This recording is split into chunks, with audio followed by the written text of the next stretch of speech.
బండికి ముందు మనం ట్రైన్లో గాలి ఉందా లేదా, లైట్లు పనిచేస్తాయి అని చెక్ చేసుకోవాలి. చెక్ చేసుకున్న తర్వాత మనం బండి తీసుకోవాలి. ఇన్కేస్ గాలి ఏమైనా అయితే ప్రమాదాలు పెరుగుతాం. ఓకే, అన్ని బాగా ఉన్నాయి. హెల్మెట్ పెట్టుకోరా? గేట్ దగ్గర పెట్టుకోవడం కదా హెల్మెట్ అనేది. ప్రమాదం గేట్ దగ్గర అవుతుంది. నీకు ఏమైనా చెప్పింది ఏంటి? ఎక్కడైనా సరే మన ఇంటిని కాడి నుంచి బండి దిగే వరకు హెల్మెట్ మన నెత్తి మీద ఉండాలి. బెల్లం పెట్టుకో.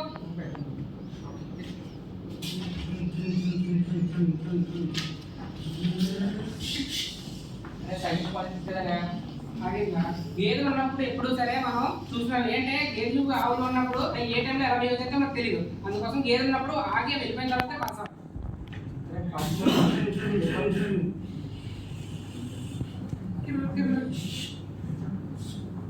హలో, నేను డ్రైవింగ్ లో ఉన్నాను. అక్కడికి వెళ్ళిన తర్వాత చేస్తానండి. డ్రైవింగ్ చేస్తే ఎప్పుడు ఫోన్ మాట్లాడకూడదురా. ఏం చేద్దాం అంటే మన దృష్టి అనేది రెండు విధాలుగా పనిచేయదు. ఎప్పుడైనా సరే మనం డ్రైవ్ చేస్తున్నప్పుడు మన దృష్టి ఎప్పుడు డ్రైవింగ్ మీద ఉండాలి. అందుకోసం ఫోన్ మాట్లాడితే ఎప్పుడు మాట్లాడకూడదు. ఒకవేళ అర్జెంట్ అంటే ఫోన్ బండి పక్క ఆపి మాట్లాడుకోవాలి. క్యాంటీన్ లో టిఫిన్ అయిపోతే ఒకరోజు టిఫిన్ పోతారా, అంతేగాని మనం అక్కడ వెళ్ళిపోతే స్పీడ్గా వెళ్తే మన ప్రాణాలు అయిపోతాయి. ఎందుకు మనం తొందరగా బయలుదేరాం కదా, తొందరగా వచ్చేస్తాం. చూసావా, కట్ అయి వచ్చాము. టైం అయిపోతుంది పదా అన్న.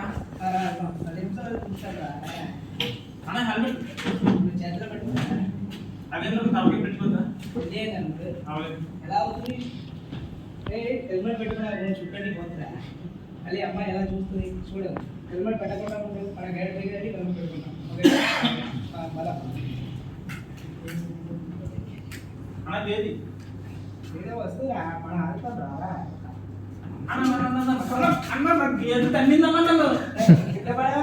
తీసుకొచ్చా సైలెంట్ గా కూర్చో.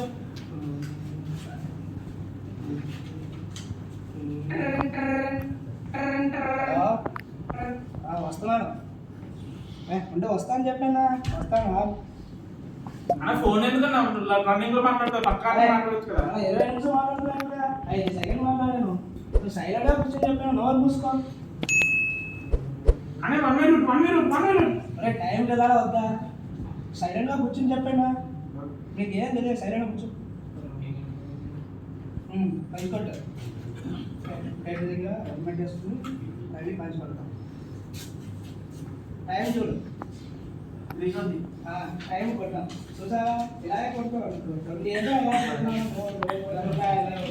Sir insurance sir. ఇన్సూరెన్స్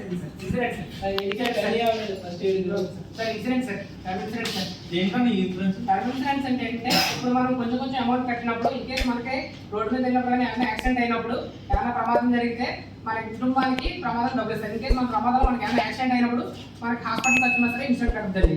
మీకు ఏమైనా అయితే డబ్బులు వస్తాయన్నమాట. దానికోసం ఇన్సూరెన్స్ తీసుకోమని చెప్తాను. నేను చచ్చిపోమంటలేదు సార్. ఇది ఏంటంటే ప్రమాద బీమా అనేది ఎందుకంటే మీ వెనకాల సపోర్ట్ కోసం అండి. తీసుకుంటావా? మనకు బండికి ఇన్సూరెన్స్ లేదా? మనకు 20 years అలాగే వస్తున్నాం. మనకి ఇన్సూరెన్స్ కావాలి చెప్పు. బండికి ఇన్సూరెన్స్ లేదు. మనకి ఎదుగురా నేను తీసుకున్నా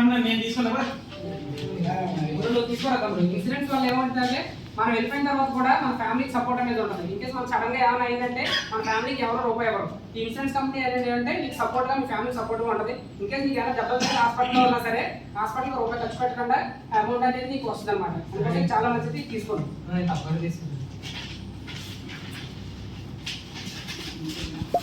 రాజు డ్యూటీ అయిపోయింది కదా, ఇంటికి వెళ్ళిపోదాం.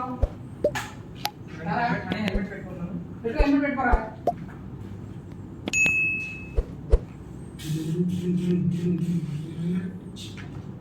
ఎప్పుడైనా సరే రోడ్డు నుంచి పెద్ద రోడ్డు ఎక్కేటప్పుడు 2 జేబులు చూసుకుని ఆగి ఎక్కాలి. లేదంటే ఏమవుతుందంటే క్రాస్ అయినప్పుడు ఎదురు వచ్చేస్తుంది. ఏదైనా చూసుకుని ఎక్కాలి. ఇదే కాకుండా మనకి స్కూల్లో వెళ్తున్నప్పుడు ఏదైనా స్కూల్స్ హాస్పిటల్ దగ్గర బండి ఎప్పుడు స్లోగా ఆపి 4 సైడ్లు చూసుకుని వెళ్ళాలి. ఓకేనా? ఓకే.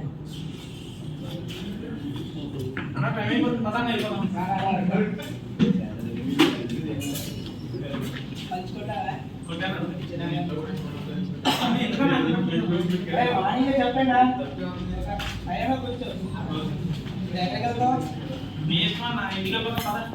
ఇంటికి ఏం చేస్తా?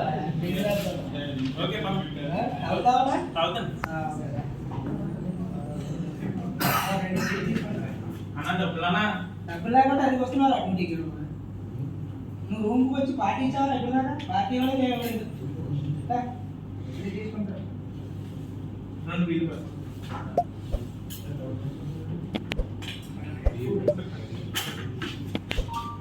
అన్న 2 బిల్లు ఓకే తాగండి అన్న నువ్వు తాగేసి నేను తాగేసి డ్రైవింగ్ ఎవరు చేస్తారన్న ఒరే నాకు మార్నింగ్ జస్ట్ అయినా ఏఎస్ ఎక్స్పీరియన్స్ నాకు రోజు ఇలా వెళ్తాను ఇంటికి ఓకే పద తాగి